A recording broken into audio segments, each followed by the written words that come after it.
안녕하세요. 오늘은 하나시스템에 대해서 설명을 하겠습니다. 먼저 이 방송은 매수 추천이나 투자를 목적으로 한 방송이 아니고 기업을 이해하는 데 목적을 두고 있습니다.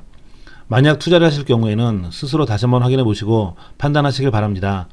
그리고 이 방송에 나와 있는 자료들은 전자공시 그리고 회사 IR 자료 등 이미 공개된 자료들을 기반으로 하고 있습니다. 그럼 시작을 하겠습니다. 동사의 모태는 1977년에 설립된 삼성정밀입니다.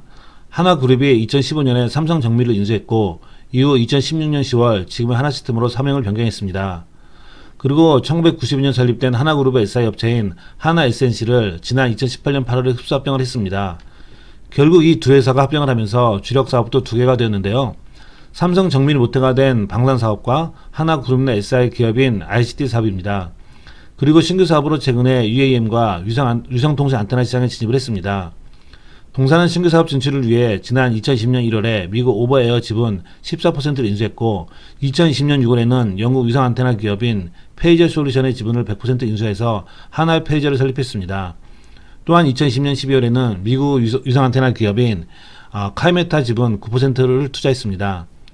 매출 비중을 보면 방산산업이 전체의 63% 그리고 ICT가 36%이고 신규 사업에서는 아직 의미 있는 매출이 발생하고 있지 않습니다. 동사의 주요 주주는 하나 에어로스페이스 등 특수관계인이 62%를 보유하고 있고 동사는 지난 2019년 11월에 코스피에 상장했습니다. 당시 공모가격이 12,250원이었으니 현재 주가는 공모가격 대비 50% 정도 상승한 상황입니다. 먼저 동사의 주력인 방산산업에 대해서 간단히 설명하면 동사의 주력 방위사업은 정찰 시스템, 통신 시스템 등 주로 전자 시스템 분야입니다. 특히 동사는 다양한 레이더, 전자광학, 통신 등에서 높은 기술력을 확보하고 있고 이를 항공기, 위성 플랫폼, 잠수함 등에 탑재하여 표적에 관한 정보를 전달함으로써 조기 경보, 정밀 타격 등을 지원하고 있습니다.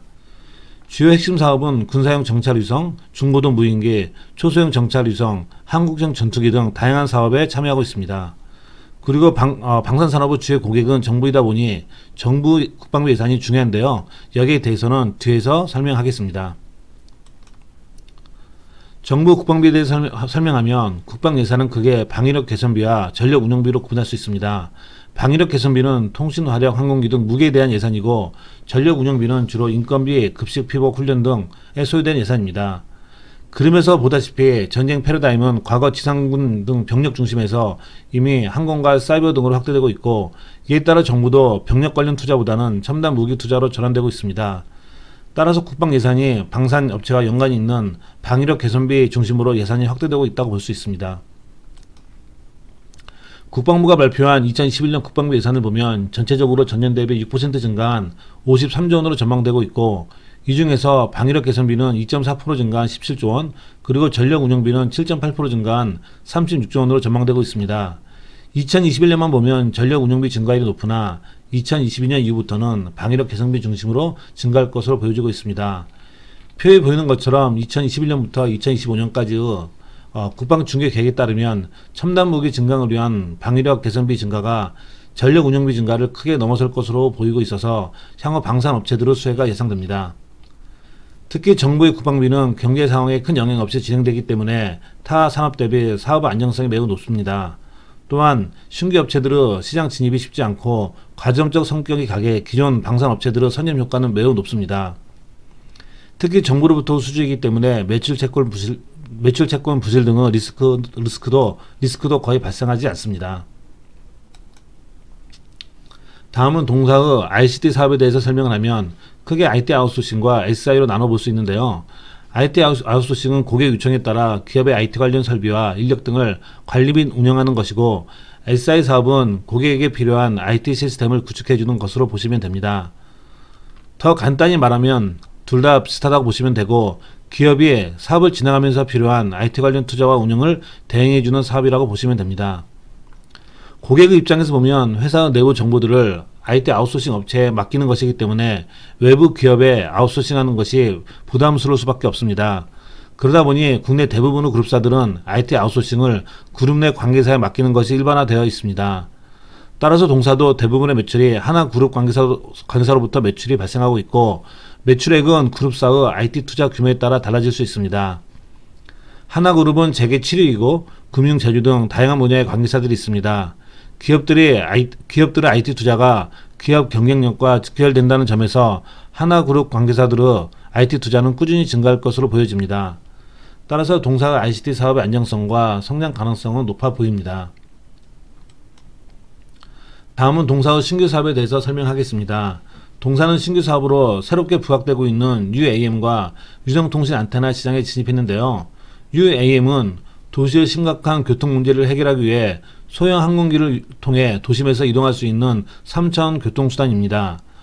동사는 UAM 시장 진입을 위한 수직 이착륙 항공기 개발을 이미 시작했고, 지난 2020년에는 이미 항공기 기체 제작 업체인 미국 오베어의 지분 45%를 인수했습니다. 동사는 2025년부터 양산을 계획하고 있습니다. 업계 자료에 따르면 UAM 시장은 2023년부터 2040년까지 연평균 30% 이상 성장을 해서 시장 규모가 700조 원을 넘을 것으로 전망하고 있습니다. 또한 동사는 위성 안테나 업체인 카이메타 등에 대한 지분 투자를 통해 위성뿐 아니라 지상 모빌리티 안테나 사업도 강화하고 있습니다. 이들 사업들은 향후 시장 규모가 큰 폭으로 성장할 것으로 보이나 당분간은 투자 비용 부담으로 작용할 것으로 보입니다. 다음은 최근에 발간된 증권사 리포트입니다. 왼쪽은 지난 2월 20일에 발간된 하이투자증권 자료인데요. 여기에서 동사는 기존 사업의 안정적인 성장에도 불구하고 신규 사업 투자에 따라 2021년 영업이익은 마이너스 성장을 할 것으로 보고 있습니다. 그럼에도 불구하고 신규 사업에 대한 기대감을 반영해서 목표 주가를 32,000원으로 상향 조정했습니다. 오른쪽은 2월 26일에 발간된 하나투자증권 자료인데요. 여기에서는 동사가 카이메타 지분 인수를 통해 모빌리티 안테나 사업을 강화했고, 2025년 사업화를 목표로 하는 UAM도 2022년에 시험용 기체를 제작할 예정이라고 되어 있습니다. 또한 향후 추가적인 M&A가 이루어질 것으로 기대하고 있습니다. 동사의 신사업 속도가 빠르게 진행되고 있다고 언급하면서 목표 주가를 27,000원으로 상향 조정했습니다. 다음은 동사의 영업실적에 대해서 설명하겠습니다. 동사는 지난 2020년 매출액은 전년 대비 6.3% 증가한 1조 6,429억 원, 영업이익은 8.5% 증가한 929원이라고 밝혔습니다. 중요한 것은 2021년 실적인데요. 앞에서 언급한 하이투자증권은 동사 2021년 매출액이 전년 대비 21.7% 증가할 것으로 전망한 반면에 영업이익은 신규 투자 비용 증가로 10.8% 감소할 것으로 보고 있습니다. 반면에 하나투자증권은 매출액인 영업이익이 각각 21.5%, 4.3% 증가할 것으로 전망하고 있습니다.